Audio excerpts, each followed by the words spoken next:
Yes, guys, welcome back to the Cannon Podcast. Today is just me and George. Alex unfortunately can't make it. But George, an intriguing game against PSV, let's just say. But the Arsenal fans weren't happy, and not with the result, but with Mikel not using a few youngsters. Mm. What do you think of that? What do you think of Mikel not going to, to Waters, Sosa, and Wanyeri, but taking them out there for the experience? A lot of fans, especially Mr. Alexander Moneypenny, as in Mr. Different Knock, was very angry on the X. He was talking about how, if this is not the time, then when is it?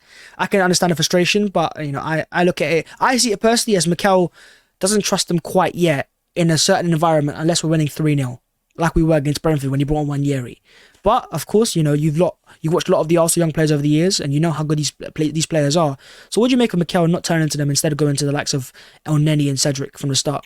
Yeah, so I think that you've got to balance the opinion with two Okay. things, right? Well, one, I don't believe that Mikel is willing to trust youth as much as other managers in general. And you can use the Pep example in terms of the number of debuts. I think that was Alex's main point across maybe a similar time period. How many debuts did he actually give?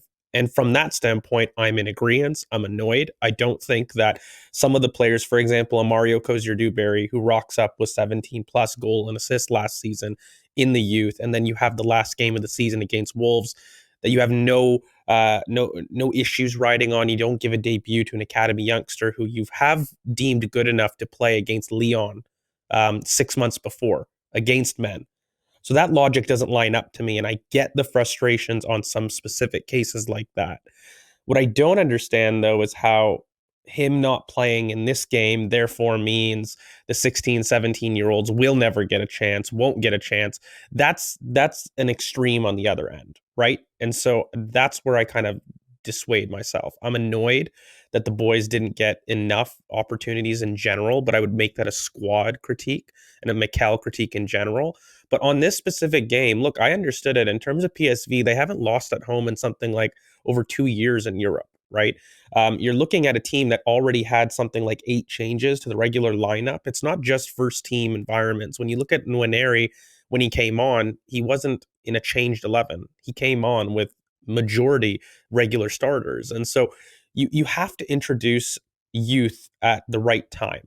And I will say this, Lino Sousa and Ruel Walters are very different to me than Ethan Nwaneri, despite their ages and their readiness for the first team and their readiness for first team action. You have to remember that you arrive once, and so that calculus needs to be taken into account. It doesn't mean that your career is over for a poor performance, but it does mean that you don't unnecessarily expose youth to a poor introduction. Look at Arthur Okonkwo. People were talking about how he was nowhere near ready, when in fact he's a brilliant prospect, brilliant keeper that's had brilliant performances on loan at Rexford and as well Sturm Graz. But our first look at him in preseason was the mistake, and everyone paints him as such. So you don't want to do that. I just think that there needs to be some balance to the whole situation where we can be frustrated that the overall debutants of youth haven't been great, but on the whole, recognize that just because they haven't played in this game doesn't mean then that Mikel is opposed to youth integration as a whole, which I don't think is what Alex is doing, but is what I'm seeing across the timeline quite a bit right now, where the argument is, well, if not here or in the dead rubber against Law after 6-0, when? And the one thing that I do agree with in general, and I kind of made this point earlier in the pod before, where if you're going to play somebody like a Cedric Suarez, right? The mistake in a 30 to 31-year-old player that doesn't have a future with the club. That's the one frustration, right? So if you invest in somebody like a youth prospect and they do make a mistake, you're investing in that mistake as being fixable, as being contributable to the club down the line. Cedric Suarez making a mistake, which is very likely because we know who he is. We know what kind of player he is. He's 30, 31. You're not learning anything new and you're not contributing to the club whatsoever. So that's like the one situation I understand there being a little bit of frustration on. But of course, you've got to make sure it makes sense. Ruel Walters, does it make sense to have him introduced as a right back? Is that what position you want down the line? Does he need to operate as a high and wide fullback, by the way, which he really isn't? That's not the real profile he is. So it makes sense to use Cedric Suarez, right? So it's a little bit more nuanced for me to get off the fence. I think in general, Mikel can do a lot better job about debuting youngsters generally. True. I don't think that this one game means that the youngsters are forever banished to the land of or the island of misfit toys. Yeah, and I feel like what it is training is a massive part. And I said that because the only youngster that he has given a debut this season is Charles Saga Jr. And what was the reason behind that? He said that he was training like a beast, and he saw something in his eyes. And I think maybe Mikel sees the works of Wanyeri, Sosa, etc. in training and doesn't see them not even just stand out, but I guess survive at the level that he wants them in the Champions League game, as you said, at PSV, who are not just unbeaten at home, but I think they have a 100% record this season in the Eredivisie. So they're a very good team, Yeah. right? And you putting these youngsters from Yeah. the get-go, and Arsenal fans are very quick to, give these guys chances, but I'm telling you, if there was a poor performance, fans will be saying, oh, he's not ready. Well, that's fair enough, Wanyeri is 16, 17, and even the likes of Waters at 18 yet. You look at Man City, who they played yesterday, I think it's Oscar Bob. I'm pretty sure he's a bit older, and if I'm right in saying he's played for his national team as well. So He's international, yeah. So I think it's a level of experience, and I think if Wanyeri was 19, 20, I think it'd be a no-brainer. And I think the real test for me is going to be Charlie Patino. He's going to come back next season, and he's at an age where he should be a part of the first team squad more prominently. He can be used more as a squad player, maybe as a starter in the future. And I think that's what we'll see. And we've seen it in the past, and I spoke about this on the instant reaction. I talked about how this reminds me a lot of William Saliba. And Mikel not playing Saliba despite, so many fans being onto him, like, why are you not starting Saliba in games, in the Carabao Cup? And eventually, when the time came right, we see Saliba now, and you go, hang on a minute. Made a little bit of sense. So I'm willing to give Mikel the benefit of doubt on the youngsters, and I don't think it's as deep as people are making it out to be. Okay, cool, we didn't get to see some young players play a few minutes and do what? It's not like they were going to break into the first team this season anyways. I don't know what it... Well, there's this like push to do it, I feel, because people have heard about these names but haven't actually watched them. And there's a lot of frustration because there's there's fans out there that want to see, is the hype or is the talk true? Like, I need to see these players because I haven't had a chance to. And so that gets projected onto Mikel, I think, a lot of times. But look, I must say, when you look at, because even Hamilton came on for a debut in terms of City, and there are other examples wherein Zayn Emery at PSG, who is thriving and who is an insane talent. So there's never like a hard rule on talent, I would say. One thing I'll end on is youth talent is never linear and it's entirely unique. Yep. Some players are ready at a specific moment. Some people are ready to play early. Some people are ready to play late. Reece Nelson himself, who we'll get onto for a brilliant performance, his performance levels weren't always like this. 2 to 3 years ago, you could say that Reece Nelson, despite being the golden child of Hale End for his specific generation, was stalling. There was real fear that Reece Nelson could maybe not make a career, not just at Arsenal, but as a real top 5 league. He was doing okay at Feyenoord, but he wasn't pulling up trees. And so the pathway for youth is very different. Bukayo Saka, very different trajectory. Emile Smith-Rowe, we still have these debates right now. So I think that the debate will never go away.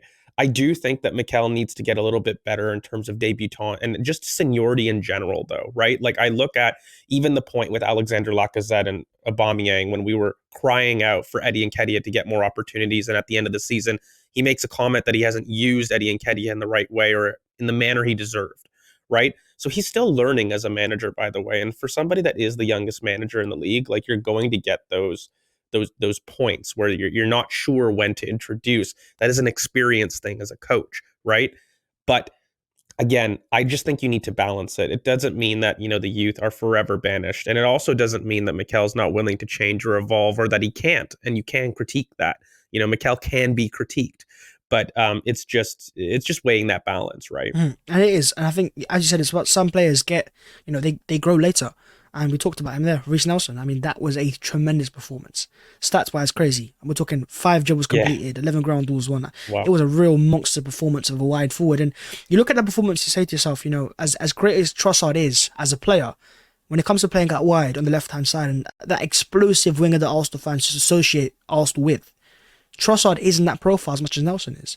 And you kind of ask the question of what is Nelson not doing for him to get more minutes in the first team, not just as a starter, but off the bench. How often does Mikel turn to Nelson? You look at the game against Villa, the fact that he turned to Trossard before Nelson on that left-hand side. I think what we've seen this season is Trossard's a lot more comfortable centrally and Nelson's more comfortable out wide. And I think maybe Mikel needs to trust Reece a lot more. But is there something that Reece is not doing maybe that is why Mikel's not trusting him? I don't know if it's what Reese isn't doing, but it kind of comes down to the seniority. And also, Trossard in general hasn't been poor. Like, in terms of the appearances that he's got, his impact on games is very, very consistent. So I think Mikel, I think, needs to become a bit more specific with his subs. I will say that.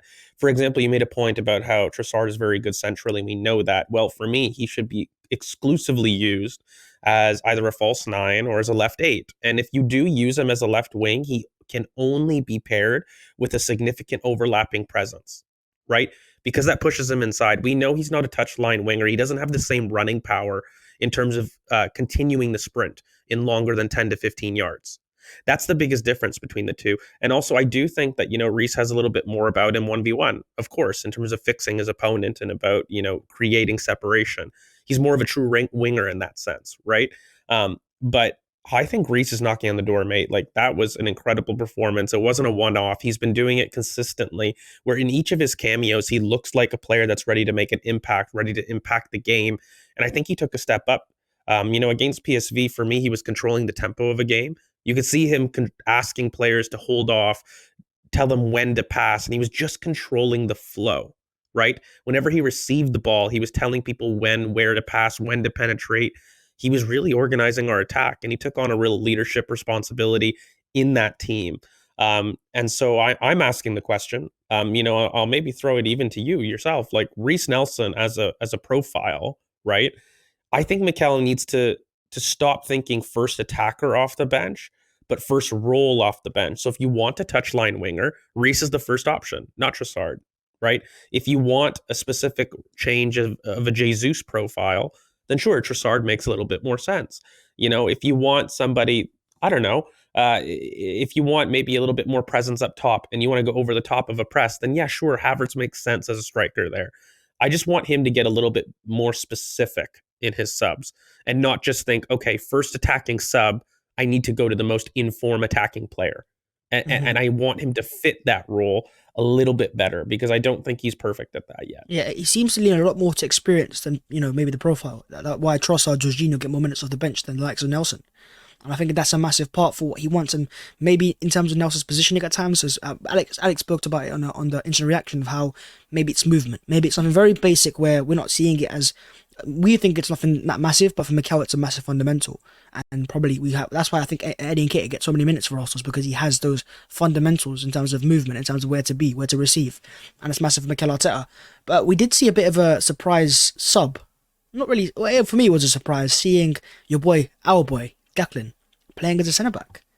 Do you honestly feel like, as an emergency option, could he do a job there? Of course he could. I mean, he broke out in the team as a center back. That's something that I talked about in terms of an emergency versatility. Do you know what's mad? Being a potential center back. Before there was Rice, there was Reece Oxford. Very similar. Do you remember? Yes. Yeah, he did a job on Mesut Ozil, remember? Yeah, that on his debut. That things could be very different. But very exactly. No, but I think in general, like Rice has that capability, and he has that long switch on him. The consistency of those long switches either side that make it really, really potent for him to be operating that position. Look, he's just a world class player. He's going to look great at center back. He's going to look great at fullback. He'll look great anywhere on the pitch. I think that it just what you lose with Rice not central. And by the way, I'll just briefly talk about even our previous league game. Like I thought he took up more Ben White positions in the build up, right? He even took the wide of the three there as well. And Ben was a little bit higher up the pitch in our last Premier League game, right? So against Villa. So I just think that Declan Rice as a whole, you lose more in midfield than what you gain in defense about it. So it's never going to be a decision that you make, with people all fit, of course, right? But in an emergency situation, he's definitely the best Saliba replacement that we currently have in the squad. When you talk about central center back taking responsibility, Gabriel, I don't think covered himself in glory as a central center back. He still doesn't understand the angles quite as bit, and he doesn't understand the composure or the tempo as much as a Declan would. So I think like if we did have a major injury in the back and we did need to restructure basically Saliba, we need to keep Gabriel as the aggressor in the back line, not the tempo setter. And so you'd have to move Declan back and you'd have to restructure the top a little bit more with some changes. But you do lose something. Declan is just such a unicorn that he's able to cover so many different positions, so many different angles. So um, he's always going to be the better choice, I think, in an emergency situation. But I would like us to not have that reliability, because I would love us to buy somebody that we think can do the role. Cough, cough, a certain Diamande in the rough could be something that you could look at. Well, we'll talk about that in a sec, but let's talk about the Champions League and the potential of how Arsenal could win it. Now, George, I'm going to name you Mm, through the teams that Arsenal could be drawing in the next round. And there are some teams here that, I reckon Arsenal could get a favourable draw. So we can face, obviously, after yesterday's win and the draw comes on Monday, PSG, Inter Milan, Lazio, Napoli, Porto, RB Leipzig, and FC Copenhagen. How does that sound to you? mm. And Paris Saint-Germain stands out straight away. Kylian Mbappe at the Emirates Stadium versus William Saliba. It would be a titanic battle. But do you Yeah, how early negotiation. yeah, it may be so, maybe so. And the more we go through, the more we can pay for Mbappe's wages next year, who is on, by the way, a free Mm. transfer. We'll talk about that. But yeah, more in general, in terms of the Champions League draw, what team do you look at and go, I want that team in the next round? That is perfect for our. I don't think if it's too easy, it won't be enough of a test. I think I want a bit of a semi-test to get us ready, maybe like a Leipzig or someone like that. Who do you think? So I would love a Lazio for Lazio, me okay. with Maurizio Sarri, because I think that's a big enough team that the boys wouldn't say, oh, that's an easy team to go against. They're pretty much a consistent Champions League quality team, but they're quite poor, especially physically. As a Maurizio Sarri team, they move the ball quite slow, quite tempo wise, and I think we could overpower them very easily physically. I'm not in the boat of just give me PSG off the bat. I'm somebody that knows that we have made mistakes in Europe. Yeah. Even under Mikel, Olympiacos, Sporting, Villarreal, all teams that we should have, in theory, beaten on equality, that we made mistakes on. And so I also believe that, you look at Timber, by the way, he's going to be back for me mid-February, towards the end of February, right? That's right around round of 16. I would much rather us progress to the quarterfinals and have a better chance of integrating him as being match sharp, right? It's one thing to be back in the squad, but it's another thing to be match sharp with some of the longer term injuries that we've got. So I do think that it makes more sense for me to meet a bigger team a little bit later on in the competition. Also, just for our own pedigree, when's the last time we've even got a quarterfinal entry to the Champions League? I think the last time the round of 16 2010. has been almost a decade. 2010, Yeah. Barcelona, I'm pretty sure. Yeah, so it's not as though that we're regulars in this competition, so I'm not looking towards having an insanely difficult opponent. And I think PSG are a wild card, mate. Like Mm, their attack is something that you don't like in knockout competitions. No matter how great we are in terms of being, in my opinion, the best out of possession team in the world, not just the league, but in the world, it means that we definitely have a better chance than others of controlling high level attacks. But on the whole, you basically make a bet whose attack can beat each other in 180 minutes. hmm And that is something with Mbappe that I can't say of our own attack. It's the one weakness that I would say. They have more potential. I think we can do more. And I think if we were to draw against them, I'd still be confident of us getting a result. But it would be close. It would not be a comfortable game. It wouldn't be something I approve of. And I know people don't want to hear this, but mate, we have already earned over 77 million euros from being in the Champions League. This isn't chump change, okay? And this is significant. And in fact, with Newcastle and United being out of Europe entirely, the market pool of the revenue that gets shared in the Champions League is greater towards City and Arsenal. Yeah. So the longer that we go through, the more pot of money that we get. And I'm sorry, people don't want to hear it, but it's significant. And it isn't small sums of money like the Europa League, right? Each game, by the way, each win, that's why Mikel, by the way, wanted to win with youth. It was worth 2.8 million euros. I don't care if you're a billionaire, you're not wasting 2.8 million euros. That is a significant amount of money. So you want to win and you want to progress as much as you can. So for me, yeah, give me a Lazio because I'm with you. Leipzig is okay. I think we would beat them, but again, physical transition team. Mm. It's not something I love in knockout competitions. I do look towards the slower tempo, the builders, the possession guys, because I think we have too much pace and power, not to become cliche, Mm. to overpower these types of teams, right? And the central running power is key in knockouts. Bingo. I think honestly, you're right. Money is a massive part. The more we get further, we get some more money, and it'll be useful for transfers. So let's talk about transfers. Ivan Toney. There's rumours coming up recently from, I'd say, fairly reliable reports that Arsenal are looking at a potential loan deal. Now, how much that would make sense for Brentford is, for me, I'm a bit unsure, because I'm pretty sure Mbeumo's going to AFCON and they're losing a few more attackers as well. Why would they let go of their other key attacker who they waited all these months to come back for on a loan transfer? Unless, of course, there was an option or obligation to buy.